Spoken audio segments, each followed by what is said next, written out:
今天花了20块钱买了2块鸡顶肉，我们现在给它清洗干净，可以多泡洗一会儿，泡去血水。洗干净了就把它捞出来，稍稍挤去水。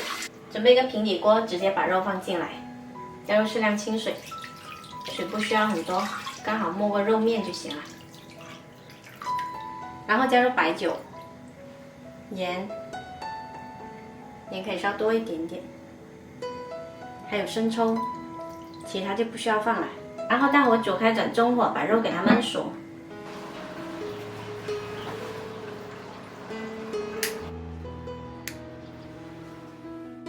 刚刚去阳台摘了几根迷迭香，先清洗干净，然后把水沥干。焖的过程也要多给它翻一下面。盖上盖子继续焖。汤汁收干了，我们就调小火来煎，把迷迭香加进来。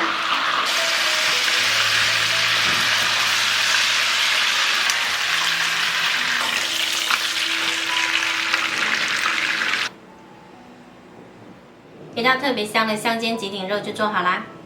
吃的时候切成小块，送酒下饭都非常不错，比叉烧肉还好吃哦。喜欢的朋友一定要试一下。